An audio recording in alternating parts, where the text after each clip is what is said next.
Daniel, quero te fazer perguntas difíceis, tudo bem? Como a comunidade judaica falhou? Nós olhamos para os nossos jovens na faixa dos 20 e poucos e dos 30 e poucos anos, e eles basicamente estão desaparecidos. Acabei de falar com provavelmente o diretor mais influente de toda Nova York e Nova Jersey. E o que ele me disse foi: não há ninguém que tenha um plano.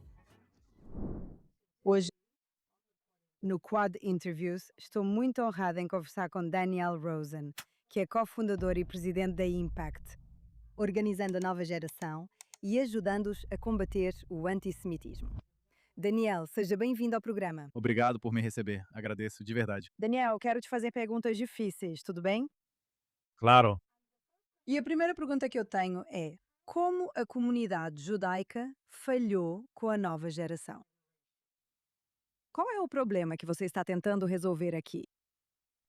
Essa é realmente uma ótima pergunta. E isso é algo com o qual estamos profundamente envolvidos neste momento. E a resposta simples é que nos últimos 30 a 40 anos, por muitos motivos, por uma variedade de razões sobre as quais podemos conversar ou não precisamos conversar, mas por vários motivos, nossos jovens não foram ensinados que é responsabilidade deles se manifestar, contar sua história, se envolver civicamente. Portanto, eles não estão preparados. Eles não foram educados dessa forma. Mas, Daniel, o problema não é que eles não conhecem a própria história, não que não consigam contá-la, mas que não a conhecem porque ninguém lhes ensinou. Então, em alguns casos, esse é o problema. Em outros casos, eles podem até saber, podem conhecer até certo ponto, mas não se sentem confiantes para falar sobre isso, ou é difícil demais falar sobre isso, ou eles simplesmente não querem falar sobre isso. Existem muitas versões diferentes disso, dessa questão específica. Mas, mais importante ainda, ao mesmo tempo, nesses mesmos 40 anos, a oposição deles, ou inimigos, dependendo de como você queira caracterizá-los, tem feito exatamente o oposto. Eles têm se organizado, ensinado, ah, ah, preparando sua própria base, de modo que o que estamos vendo hoje com essa ascensão da DSA, com Mamdani, e com, você sabe, mesmo antes disso, Ilhan Omar, Rashida Tlaib, outros, e AOC e todos eles, esses são, de certa forma, os frutos do trabalho deles, pode-se dizer. Claro. Exatamente. Então, nesse mesmo período, enquanto tiramos o pé do acelerador e mudamos nosso foco, eles fizeram o oposto. E foi isso que aconteceu. Então, o que precisamos fazer, basicamente, é educar toda uma nova geração de jovens para que entendam que isso é, na verdade, responsabilidade deles. Eles precisam aprender, precisam agir e precisam entender que depende de você. Depende deles fazer essas coisas. Então, sabe, quando olhamos para a situação de hoje, olhamos para os nossos jovens de 20 e poucos anos e 30 e poucos anos e eles basicamente estão sumidos. Eles simplesmente sumiram. E a pergunta é: onde eles estão? Por que eles não estão aparecendo? Por que eles não estão marcando presença? Onde eles estão? E podemos falar sobre o porquê, mas o fato é que eles não estão lá. E o que vemos é o que sempre vemos em todo comício, protesto, atividade online ou offline, o que estamos vendo são as pessoas de meia idade e mais velhas que estão comparecendo. Acabamos de participar de um comício neste último domingo, em frente à Biblioteca Pública de Nova York. 50 pessoas compareceram. E, novamente, Sobre o que era o comício. foi basicamente em solidariedade ao povo judeu. Foi uma aliança de afro-americanos, hispânicos e judeus, basicamente se unindo para dizer que o antissemitismo, o ódio aos judeus, eu gosto de chamar de ódio aos judeus, é inaceitável na nossa cidade. Esse era o propósito disso. Estava um dia escaldante, num domingo. Conseguimos reunir 150 pessoas. Isso é bom.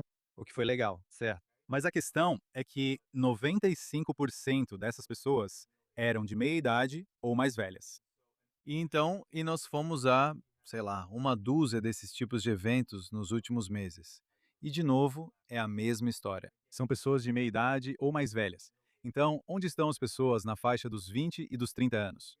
De novo, eles estão ausentes. Então, Donald Rumsfeld disse certa vez em uma frase famosa: você vai para a guerra com o exército que você tem. E ao reconhecer isso, precisamos realmente focar nas pessoas que estão dispostas a se organizar, sair e se manifestar. E essas são as pessoas com 55 anos ou mais. Então, ao falar sobre os desafios de hoje e comparar isso, e também pensar em como vamos, você sabe, pensar no amanhã, temos duas coisas acontecendo ao mesmo tempo. Bem, a questão é, como você engaja então os jovens? Ok, isso é ótimo, você precisa fazer isso. Todo mundo estava dormindo. Do outro lado, o inimigo, eles têm planejado e têm recrutado. E agora estamos começando em desvantagem, digamos, com uma geração mais velha.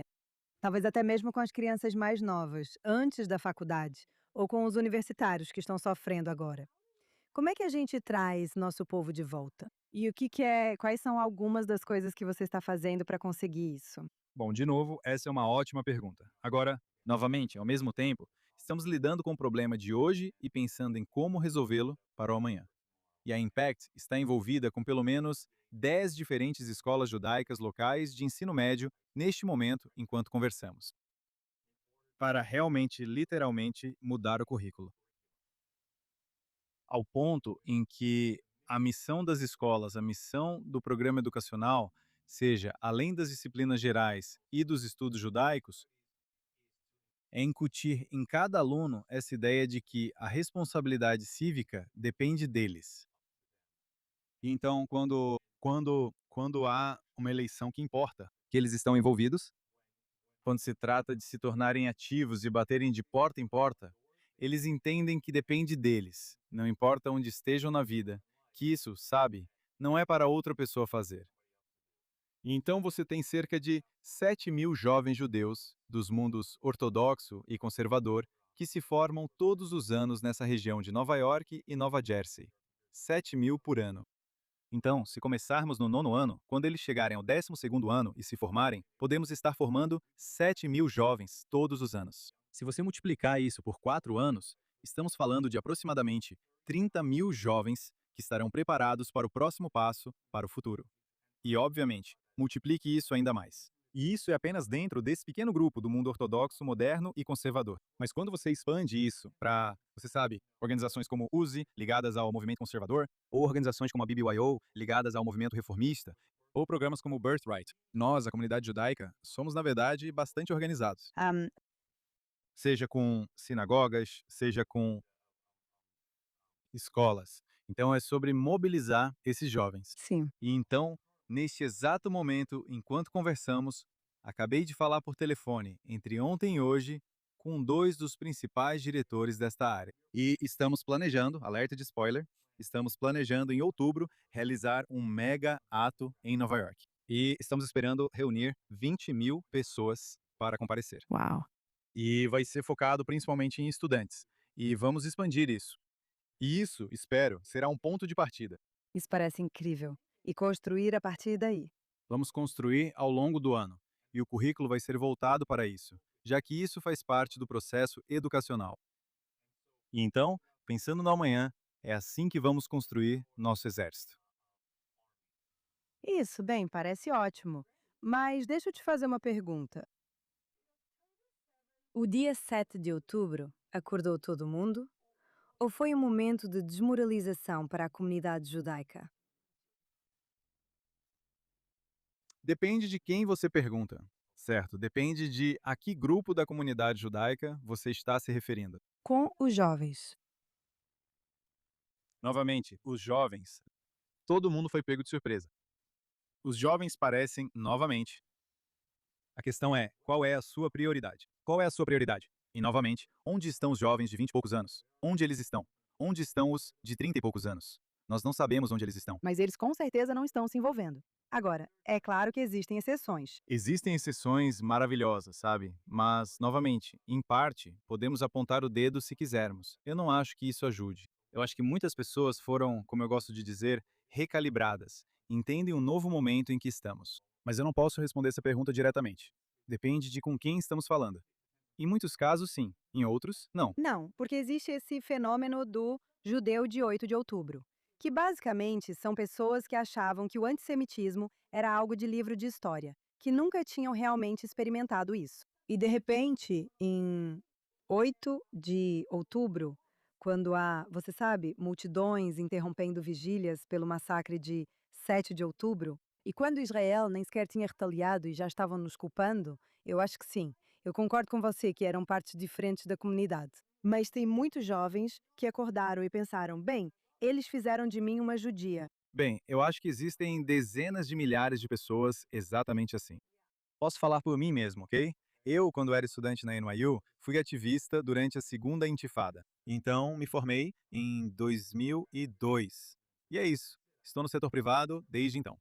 Na verdade, você pode ver minha bela mesa onde estou sentado agora. Ainda estou no setor privado. No entanto, depois de 7 de outubro e 8 de outubro, o que vimos, certo? Exatamente como você descreveu, eu percebi que não posso mais ficar à margem. Eu preciso me engajar.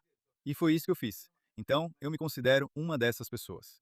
E assim, você tem milhares de pessoas que realmente têm sido assim. E novamente, o que estamos vendo agora, o que é encorajador, algo que não vimos nos últimos 2 anos e meio, no último meio ano, começamos a ver uma união de diferentes pessoas, diferentes grupos, fazendo um ótimo trabalho. Trabalho nas ruas organizando manifestações. Posso te dar um exemplo. O que acabamos de ver nesse último domingo, eu descrevi para você. No próximo dia 6 de setembro, vai acontecer um grande evento. No dia 9 de setembro, vai acontecer outro evento. Novamente, será uma marcha. Houve pelo menos uma dúzia de manifestações nos últimos meses. E você tem grupos como o Impact, como nós, ou como End You Hatred, Sim. outro grupo que realmente tem assumido, tipo, a liderança nisso, mas você tá vendo algo diferente agora do que via há um ano. Então as pessoas acordaram. Sim. E é isso que estamos vendo. É muito interessante, Daniel. Eu vi que você estava envolvido na manifestação contra o boicote de produtos de Israel que você viu em um supermercado. Conte um pouco sobre essa história e como o que vocês fizeram ajudou. Existe uma cooperativa chamada Co-op em Park Slope, no Brooklyn. Eles são um grupo de pessoas muito progressistas. E por anos, como você sabe, produtos israelenses estavam nesse tipo de supermercado cooperativo. E eles decidiram fazer uma campanha de BDS e expulsar os produtos israelenses. Então, houve diferentes respostas. Nossa resposta foi entrar em contato com a Ossen e dissemos: Ei, queremos fazer algo. Chamamos isso de Bamba Brigade. E eles nos doaram 10.000 pacotes de Bamba e outros produtos da Beasley. E nós, basicamente, o que fizemos foi ter 35 locais diferentes espalhados pela cidade com equipes de 3 pessoas distribuindo bamba, distribuindo folhas de papel. E o slogan que criamos foi, sabe, BDS é intolerância. Sim. E isso foi basicamente o que fizemos. Então, essa foi a nossa resposta. Onde, você sabe, estamos conversando com americanos comuns, distribuindo Bamba, distribuindo Beasley, contando para eles algo sobre o BDS, o que há de errado com isso e por que não está certo. E essa foi a nossa resposta. E nós também estávamos na frente da cooperativa fazendo isso. Mas nós escolhemos cerca de 35 locais, seja na Penn Station, Times Square, na frente da cooperativa em Queens e Brooklyn. Na verdade, foram todos os 5 distritos. Nós estávamos fazendo isso. Então, reforçando ainda mais os produtos israelenses ao invés de deixá-los boicotar. Essa é a nossa estratégia ofensiva. Exatamente. Você quer nos prejudicar? Nossa resposta é que vamos ajudar as empresas. Sim. E vamos chamar a atenção. Esse foi um exemplo de uma ação organizada. E conseguimos uma boa cobertura da imprensa com isso. E pra gente, na maioria das coisas que fazemos, gostamos de ter cobertura da imprensa porque é assim que você impacta a narrativa, certo? Porque agora, centenas de milhares de pessoas ficaram sabendo do que estávamos fazendo. E destacamos, sabe, do nosso ponto de vista, o que há de errado com o BDS e por que a cooperativa está errada. E essa foi a nossa resposta nesse cenário específico. Você está preocupada? Você mora em Nova York. Você está preocupada com o que está vendo ao seu redor? Mandani, todo esse antissemitismo normalizado? Você está. Você está com medo por você mesma? Pela sua família? Você pensa consigo mesma: bem, onde isso vai parar? Como isso vai acabar? Então, há muita histeria acontecendo. Certo. Agora, eu não quero minimizar nada. A última coisa que quero fazer é minimizar qualquer coisa. E certamente, precisamos estar muito atentos ao que está acontecendo em termos de tendência. Estou preocupado com a minha segurança? Não, não estou. Eu simplesmente não estou. Essa é a verdade. Eu não acho que seja bem assim. Novamente, as manchetes das notícias às vezes fazem parecer que talvez seja um pouco pior do que realmente é. Em outras palavras, sempre que alguém é atacado ou algo assim, é uma coisa terrível. Mas se você quer uma resposta honesta, eu, pessoalmente, não sinto que estou sendo alvo. Ameaçada. Eu não ando por aí usando uma kippah, Sim. então eu não sei como é essa sensação. Mas, como uma pessoa judia, vivendo nos Estados Unidos hoje, vivendo em Nova York hoje, eu não me sinto da maneira que você descreveu. Mas isso não significa que a gente tenha que, com certeza, sabe? Não podemos deixar essa tendência continuar. Com certeza não. Mas essa é a minha. Então, Daniel, você está falando sobre ir diretamente às escolas, para escolas de ensino médio, e meio que mudar o currículo. Quais são as três principais habilidades? Então, quais são as três principais coisas que você precisa mudar no currículo judaico atual das escolas judaicas? Que elas não têm e que você está acrescentando? A primeira seria que os jovens entendam que depende deles, que é responsabilidade deles se engajarem civicamente, seja por meio de diferentes campanhas políticas. Essa seria a primeira coisa. Que quando coisas importantes acontecem, A, elas saem e votam, e B, elas se engajam, podendo distribuir materiais, indo de porta em porta. E realmente é uma questão de mentalidade. Então, você quer dizer engajadas civicamente? Isso mesmo. Esse seria o número um. O segundo seria se manifestar quando as coisas acontecem na frente deles e contar sua história. E o terceiro seria ser resiliente diante das pressões que estão enfrentando. E você já começou a ver algo diferente agora ou você está apenas começando? Isso está apenas começando. Certo. Isso está literalmente apenas começando. Acabei de falar ao telefone com provavelmente o diretor mais influente de toda Nova York e Nova Jersey no mundo judaico ortodoxo moderno, que, novamente, consiste em 41 escolas, o que é significativo. E o que ele me disse foi que não há ninguém que tenha um plano. Esse é o primeiro plano que ele realmente ouviu que realmente pode fazer a diferença. Então isso é algo que está apenas começando, como uma notícia de última hora. Isso está acontecendo enquanto conversamos. Isso está acontecendo. E então, novamente, hoje haverá mais conversas acontecendo. Estamos procurando agendar esse evento novamente em outubro, logo após o fim dos feriados. E isso será o pontapé inicial. Realmente um ponto de partida para, antes de tudo, promover a unidade entre essas escolas. E este é o começo, não é o fim. E então, um ajuste no currículo. Dessa forma, novamente poderemos formar 7.000 alunos. E isso não inclui nenhuma das organizações mais seculares, conservadoras ou reformistas. Isso é só entre os ortodoxos. Se nós expandirmos isso, então estamos falando de um número muito maior. E eu também devo te dizer, não posso dar detalhes específicos, mas há todo um movimento acontecendo dentro dos acampamentos agora, onde, digamos, Camp Ramah, você já ouviu falar de Camp Ramah antes? Sim, com certeza. Então, Camp Ramah fez um ótimo trabalho por muitos anos. E em algum momento ao longo do caminho, parte dessa missão meio que mudou. Então, há um esforço real para que possamos alcançar as crianças através das escolas de período integral e dos colégios.